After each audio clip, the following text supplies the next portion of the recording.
আসলে অত্যন্ত দুঃখজনক বিষয় যে আজকে মানে কোনো মহল উদ্দেশ্য প্রণোদিত ভাবে হেয় প্রতিপন্ন করার কাজে লিপ্ত হয়েছে।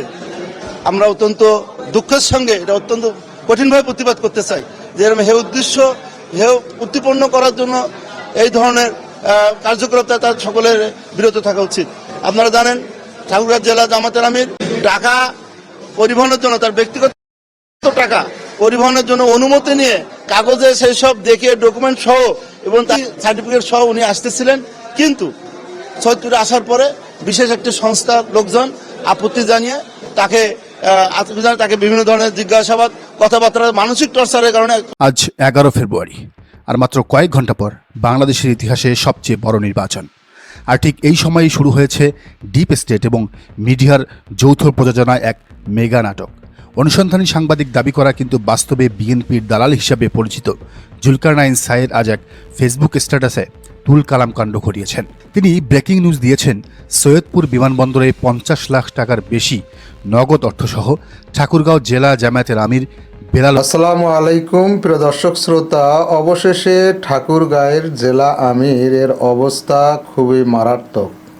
চলুন আমরা ভিডিওতে বিস্তারিত দেখে আসি। উদ্দিন আটক হয়েছেন। শায়ের বোঝাতে চেয়েছেন ভোটের আগের দিন ভোট কেনার জন্যই নাকি এই টাকা। শায়ের পোস্টের পরপরই নীলফামারীর পুলিশ সুপার শেখ জাহিদুল ইসলাম তড়িঘড়ি করে বিভিন্ন সংবাদ মাধ্যমে এই তথ্য নিশ্চিত করেছেন। তিনি জানান অর্থের পরিমাণ অর্ধ কোটি টাকার বেশি। সবাই মিলে এমন একটা ভাব তৈরি করল যেন জামাত বস্তায় করে টাকা নিয়ে যাচ্ছে ভোট কিনতে। বিএনপির পেইড মিডিয়াগুলো সাথে সাথে এই খবর লুফে নিল। শুরু হয়ে গেল জামাতের বিরুদ্ধে এক নজিরবিহীন মিডিয়া ট্রায়াল। কিন্তু আসল সত্যটা কি, আসুন ফ্যাক্ট চেক করি। জুলকারনাইন সায়ের তার পোস্টে নির্বাচন বিধিমালার 22-এর 3 ধারার কথা বলে জ্ঞান দিয়েছেন। বলেছেন দলের ক্ষেত্রে 50,000 টাকার বেশি ব্যাংকিং চ্যানেলে করতে হবে। কিন্তু সায়ের সাহেব একটি চরম সত্য গোপন করেছেন। এই টাকাটা কোনো নির্বাচনী ফান্ডের টাকা নয়, এটি সম্পূর্ণ ব্যবসায়িক টাকা। আর তার চেয়েও বড় কথা, এই টাকা সম্পূর্ণ বৈধভাবে কাস্টমসের পারমিশন নিয়েই বহন করা হচ্ছিল। শাহজালাল আন্তর্জাতিক বিমানবন্দরের নির্বাহী পরিচালক group captain SM. Ragib Samad স্পষ্ট ভাষায় জানিয়ে দিয়েছেন, কাস্টমসের অনাপত্তিতেই মানে এনওসি নিয়েই ঠাকুরগাঁও জেলা জামায়াতের আমিরকে টাকা বহনের অনুমতি দেওয়া হয়েছে। অভ্যন্তরীণ রুটে অর্থ পরিবহনে কোনো সীমাবদ্ধতা নেই বলেও জানান তিনি। অর্থাৎ ঢাকা বিমানবন্দর থেকে লিগ্যাল ডিক্লারেশন দিয়ে পারমিশন লেটার পকেটে নিয়েই তিনি সৈয়দপুরে ল্যান্ড করেছেন। যিনি পারমিশন নিয়ে টাকা নিচ্ছেন তাকে আটক করা হলো কোন আইনে? এটা কি হয়রানি নয়? এবার আসুন সবচেয়ে ভয়ঙ্কর এবং চাঞ্চল্যকর তথ্যে। জুলকারনাইন সায়ের তার পোস্টে এয়ারপোর্টের ভেতরের পুরো ভিডিও ফুটেজ আপলোড করেছেন। একটু চিন্তা করুন, একজন সাংবাদিক যিনি দেশের বাইরে থাকেন, লন্ডনে থাকেন, তিনি কিভাবে একটি হাই সিকিউরিটি জোনের মানে বিমানবন্দরের রিয়েল টাইম সিসিটিভি ফুটেজ পেলেন? এর মানে বিষয়টা খুবই পরিষ্কার। এটি কোনো র্যান্ডম ঘটনা নয়, এটি র্যান্ডম আটক নয়, এটি একটি নাটক। এটি একটি ওয়েল অর্গানাইজড প্ল্যান বা সুসংগঠিত চক্রান্ত। প্রশাসনের ভেতরে ঘাপটি মেরে থাকা একটি অংশ সায়েরের কাছে এই ফুটেজ পাচার করেছে, ঠিক যেমন ক্যান্টনমেন্ট থেকে এদুজ্জামানের বিরুদ্ধে একটি ভিডিও লিক করা হয়েছিল। উদ্দেশ্য একটাই, সায়েরকে দিয়ে পোস্ট করিয়ে জামাতের ক্লিন ইমেজে কালিমা লেপন করা। কেন এই নাটক? কেন নির্বাচনের মাত্র কয়েক ঘন্টা আগে এই হয়রানি? এর উত্তর লুকিয়ে আছে সাম্প্রতিক কিছু ঘটনায়। আপনারা জানেন, সম্প্রতি ডিজিএফআই এর কিছু ক্ষমতাধর জেনারেলের নামে ওয়ারেন্ট ইস্যু করা হয়েছে গুম খুনের মামলায়। জুলাই গণ অভ্যুত্থানের পর থেকেই ডিজিএফআই এর দুর্নীতিবাজ অংশটি আতঙ্কে ছিল। সেই জেনারেলদের নামে ওয়ারেন্ট ইস্যু করার প্রতিশোধ নিতেই আজ জামায়াতের উপর এই সম্মিলিত আক্রমণ করা হচ্ছে। পুরো মিলিটারি ইস্টাবলিশমেন্টের একটা অংশ, সিভিল প্রশাসন এবং পুলিশ প্রশাসনের কিছু দুর্নীতিবাজ কর্মকর্তা একজোট হয়েছে। তারা দেখছে জামায়াত ক্ষমতায় এলে তাদের কালো অধ্যায়গুলোর বিচার হবে, তাই তারা মরিয়া হয়ে উঠেছে জামায়াতকে ডাউন করতে। আজকে এবং আগামীকাল এই 2 দিন পুরো মিডিয়া সিন্ডিকেট উঠে পড়ে লাগবে জামায়াতকে ডাউন করতে। কারণ জামায়াতের জনপ্রিয়তায় বিএনপি দিশেহারা। পোস্টাল ব্যালটের রেজাল্ট দেখে বিএনপির মাথা খারাপ হয়ে গেছে। তারা জানে ফেয়ার ইলেকশন হলে জামায়াত অন্তত 163টি সিট নিয়ে ক্ষমতায় যাবে। তাই তারা এখন ক্যামেরার ট্রায়াল শুরু করেছে।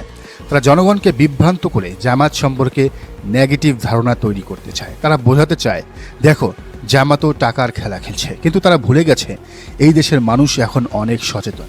যেখানে গ্রুপ ক্যাপ্টেন নিজে বলছেন টাকাটা লিগ্যাল, সেখানে পুলিশের এই অতি উৎসাহ কেন?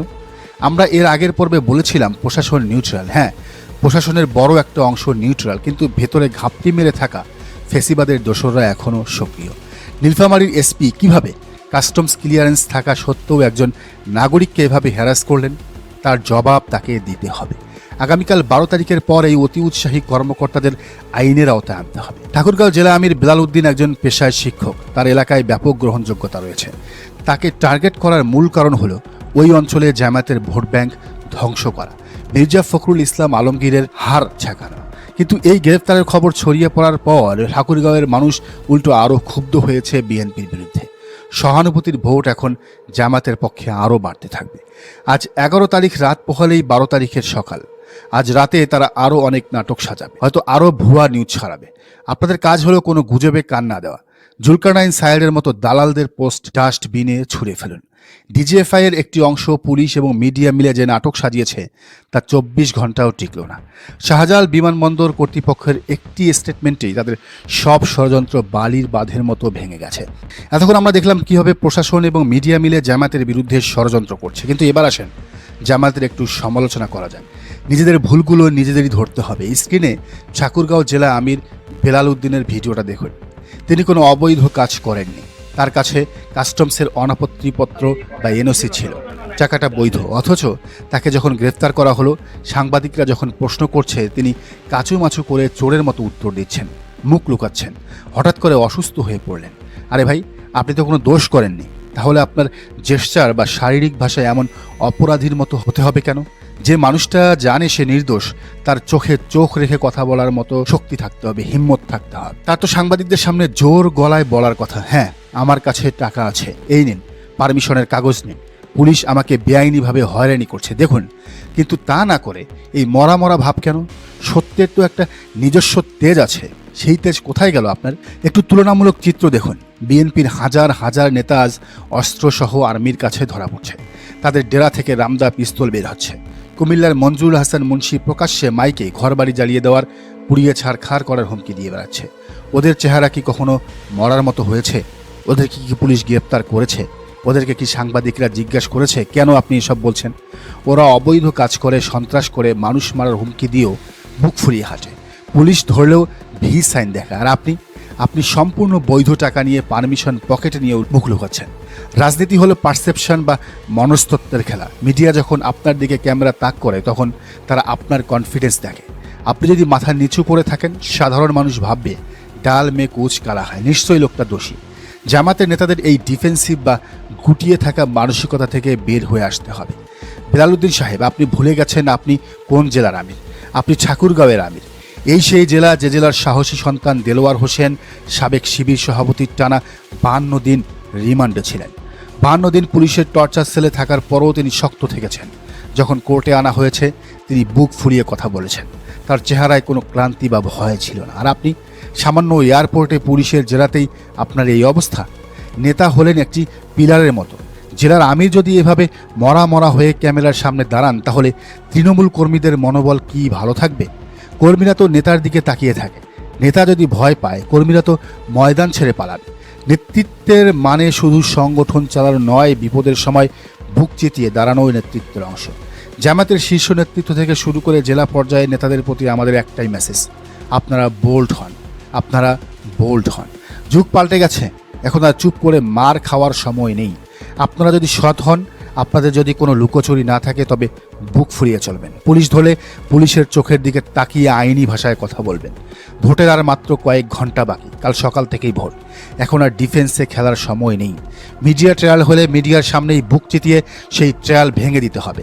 দুর্বল বডি ল্যাঙ্গুয়েজ দিয়ে 24-এর স্পিডের তরুণদের ধরে রাখা যাবে না। তরুণরা সাহসী নেতা পছন্দ করে। আজকের এই মেগা বিশ্লেষণের শেষ কথা, আমাদের সমালোচনা ছিল আপনাদের আরও শক্ত করার জন্য। ষড়যন্ত্র হবে, মিডিয়া ক্যামেরা নিয়ে আপনাদের পেছনে লাগবে, জুলকারনাইন সায়েররা আরও গুজব ছড়াবে। কিন্তু সত্য যেহেতু আপনাদের পক্ষে, তাই মাথা নিচু করার কোনো কারণ নেই। আজকের রাতের সব ভয়, সব শঙ্কা ঝেড়ে ফেলুন। আগামীকাল 12 ফেব্রুয়ারি দেশের ভাগ্য নির্ধারণের দিন। সকাল সকাল কেন্দ্রে যাবেন, মাথা উঁচু করে যাবেন।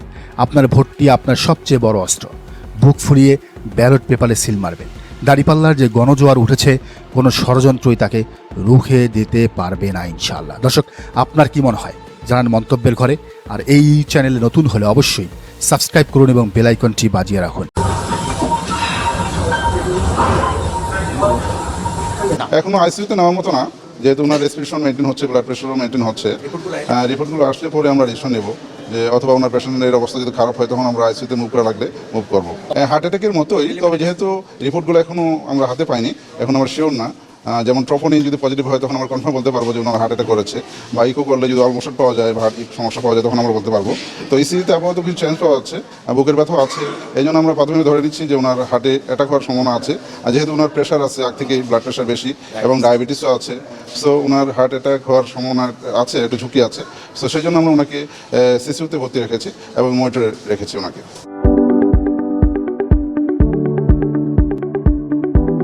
পুলিশ আছে, আমার প্রথমে দেখে আর্মি আসছে, আর্মি এখানে চলে গেছে। পুলিশ হয়তো আর্মিরা যেহেতু নিয়ে এসেছে তাকে, হয়তো এই জন্য কোনো আটক অবস্থায় উনি নাই, উনি স্বাভাবিকভাবে চিকিৎসার জন্য আছেন, উনি আটক অবস্থায় নেই, ওনাকে অ্যারেস্ট করা হয়নি, আটক করা হয় নাই। উনি কোনো অপরাধী না, কোনো অপরাধ করেন নাই। এখানে একটা, ওই যে বললাম, বিশেষ একটা চক্র তাকে হেনস্থা করার জন্য এটা করেছে, হয়রানি করার জন্য। অপপ্রচার যতটুকু হয়েছে, আপনাদের মাধ্যমে আমি আশা করি আপনারা বিষয়টা সুস্পষ্ট করে জাতির সামনে উপস্থাপন করবেন যে প্রকৃত ঘটনা এই, এবং উনি কোনো অপরাধ বা কোনো ইয়ার সঙ্গে কোনো নির্বাচন আচরণবিধি পরিপন্থী কোনো তার দ্বারা কাজ সম্পন্ন হয়নি। এখন তিনি চিকিৎসার মধ্যে আছেন। প্রিয় দর্শক শ্রোতা, জামাতের বিরুদ্ধে এরকম প্রোপাগান্ডা ছড়িয়ে কি বোঝাতে চাচ্ছে এটি এখন দেখার বিষয়। আগামীকাল নির্বাচনে কি হবে সেটি প্রমাণ করে দিবে জামাত আসলে ক্ষমতায় যাবে কিনা।